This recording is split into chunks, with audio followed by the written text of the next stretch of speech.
வணக்கம். வாழ்க அருளுடன். சித்திகம் நேயர்கள் அனைவருக்கும் எனது அன்பான வணக்கத்தையும் வாழ்த்துக்களையும் தெரிவித்துக் கொள்கிறேன். இப்போ நம்ம பார்க்க போகிற சப்ஜெக்ட் பார்த்திங்கன்னா, சனி நீராடு அப்படின்னா என்ன? நிறைய பேர் என்ன சொல்கிறாங்க, சனிக்கிழமை நீராடு அப்படின்னு ஔவையார் சொல்லியிருக்காங்க அப்படின்னு. அப்போது வெள்ளிக்கிழமை நீராடக்கூடாதா, வியாழக்கிழமை நீராடக்கூடாதா இப்படின்னு பல கேள்விகள் வரும். சனி நீராடு அப்படின்னு சொன்னால் அதுக்கு என்ன அர்த்தம் அப்படின்னா, சனிக்கின்ற, அதாவது வடமொழியில் ஜனிக்கின்ற அப்படின்னு சொல்லுவாங்க. ஜனிக்கின்ற அப்படின்னா ஊற்றெடுக்கின்றன்னு அர்த்தம். அதாவது ஊற்று நீர்னு சொல்லுவாங்க. தமிழில் பார்த்திங்கன்னா ஒரு அழகான ஒரு பழமொழி இருக்குது. அதாவது ஆற்று நீர் பித்தம் போக்கும், ஊற்று நீர் வாதம் போக்கும், சோற்று நீர் இரண்டையும் போக்கும் அப்படின்னு சொல்லுவாங்க. நம்ம சாதம் நைட்டில் வெடித்து தண்ணி ஊற்றி வெந்நீர் ஊற்றினா இன்னும் நல்லது. அதுலேயே ஒரு டீஸ்பூன் அளவுக்கு கஞ்சி தண்ணி அதில் சேர்த்து மூடி வச்சிட்டாக்கா காலையில் பார்த்திங்கன்னா அந்த சாதத்தில் மேலே நிற்கக்கூடிய அந்த நீர் இருக்குது பாருங்கள், அதுதான் சோற்று நீர். பழைய சாதம் நம்ம ஊரில் சொல்லுவோம்.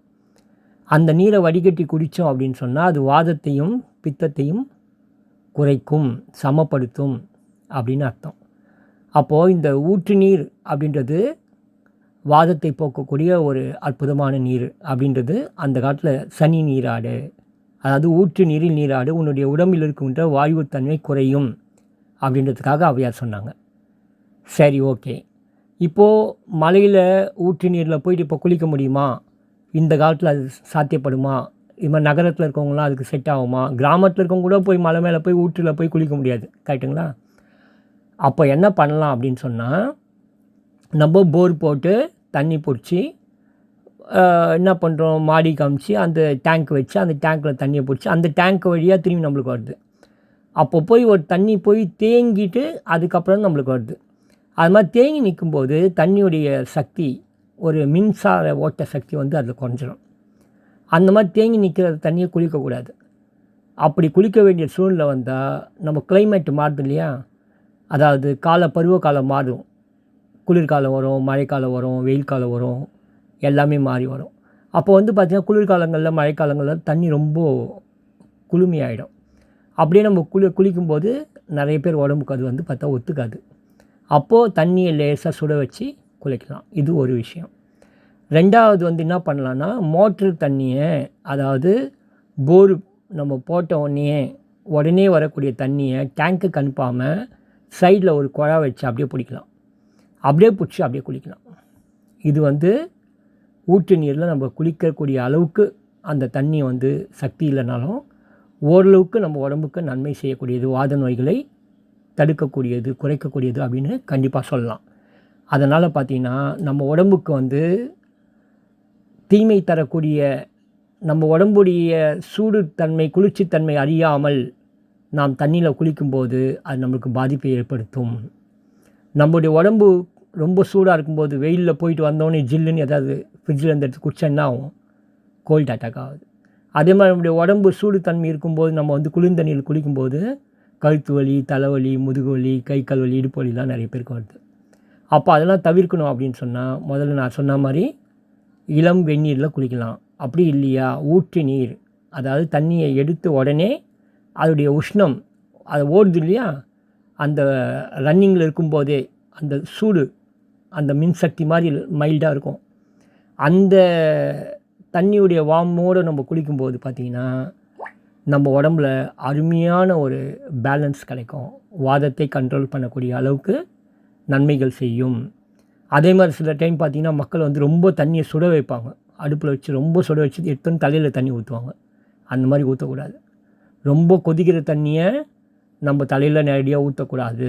அது மயக்கம் வரும், பித்தம் அதிகமாகும், பிபி இருக்கவங்களுக்கு அதிகமாகும். ஆனால் அப்படி செய்யக்கூடாது. சூடாக தண்ணி குளிக்கணும்னா எப்போ குளிக்கலாம்னா, கால் முதல் தலைவரை எண்ணெய் தேய்ச்சி ஆண்கள் புதன்கிழமையும் சனிக்கிழமையும் மூலிகை எண்ணெயோ அல்லது நல்லெண்ணெயோ காய்ச்சி ஒரு 20 நாள் ஆற வச்சுட்டு அதுக்கப்புறம் அந்த எண்ணெயை உடம்பு முழுவதும் தேய்த்து அப்போது வெந்நீர் குடிக்கலாம். நல்லா சூடான தண்ணி, ரொம்ப அதுவும் எடுத்தோன்னு தலையில் ஊற்றக்கூடாது. காலில் ஊற்றிட்டு அப்புறமா உடம்புல லேசாக ஊற்றி பொறுக்கிற சூட்டில் நாம் குளிக்கலாம். அது கண்டிப்பாக சீக்காக தான் போடணும். ஷாம்புவோ சோப்போ உபயோகப்படுத்தக்கூடாது. அதே மாதிரி பார்த்தீங்கன்னா மற்ற நேரங்களில் இளம் வெந்நீரில் குளிக்கலாம் அல்லது ஊற்று நீரில் குளிக்கலாம். கிணறு இருக்கவங்க கிணத்து தண்ணி குளிக்கலாம். கிணத்து தண்ணி எடுத்து நம்ம பிடிச்சி பக்கெட்டில் வச்சுட்டு ஒரு 1/2 மணி நேரம் 1 மணி நேரம் கழித்து குளிக்கக்கூடாது. கிணத்து தண்ணி எடுத்த உடனே குளிச்சிடணும். அதே மாதிரி நீங்கள் ஆறுகள் இருக்க ஊர் உங்களுக்கு பக்கமாக இருக்குது, உங்கள் ஊருக்கு பக்கத்தில் ஆறு இருக்குது, இல்லை உங்கள் வீட்டு பக்கத்தில் ஆறு இருக்குது அப்படின்னு சொன்னால் நியர் ஒரு 1 கிலோமீட்டர் நியர் நடந்து போகிற அளவில் இருக்குது அப்படின்னா ஆற்று நீரில் போய் குளிக்கலாம். ஏன்னா ஆற்று நீர் வந்து நிற்காது, நின்னா அது சாக்கடை, ஓடினா அது அமுதம். அதனால் ஓடக்கூடிய நீர் ஆற்று நீர், அந்த ஓடக்கூடிய நீருக்கு ஒரு சக்தி இருக்குது. அந்த ஆற்று நீரில் குளிச்சிங்கன்னா கண்டிப்பாக உங்களுக்கு ஜலதோஷம் பிடிக்காது. ஒருவேளை ஜலதோஷம் பிடிக்கிறவங்களுக்கு கூட நோய் எதிர்ப்பு சக்தி அதிகமாகும், பித்த நோய்கள் சரியாகும், கோல்டு பிடிக்காது, உடம்புக்கு சக்தி அதிகம் கிடைக்கும். இப்போது உங்களுக்கு ஆற்று நீர்னா எப்படின்னா குளத்து நீர்னா என்ன? குளத்து நீர்ன்றது பார்த்திங்கன்னா உங்களுக்கு வந்து தேங்கியிருக்க நீர், அதில் குளிக்கக்கூடாது. அதனால் குட்டை குளம் அதெல்லாம் எடுத்துக்கூடாது. குளம் வந்து பெரிய குளமாக இருந்தால் குளிக்கலாம். ஆனால் அதுலேயும் வந்து உங்களுக்கு பார்த்திங்கன்னா பூமியிலேருந்து ஊற்று வந்துகிட்டே இருக்கும். கிணறு கான்செப்ட் தான் குளம். கோவில் குளம்லாம் அந்த மெத்தட்லாம் பண்ணியிருக்காங்க. குட்டைன்றது அப்படி இல்லை, தேங்கி இருக்கக்கூடிய நீர், அதில் குளிக்கக்கூடாது. அப்போது குளத்து நீர் குளிக்கலாம், ஊற்று நீரில் குளிக்கலாம், ஆற்று நீரில் குளிக்கலாம். வீட்டில் நம்ம எப்படி குளிக்கணுன்றதே நான் விளக்கமாக சொல்லியிருக்கேன்.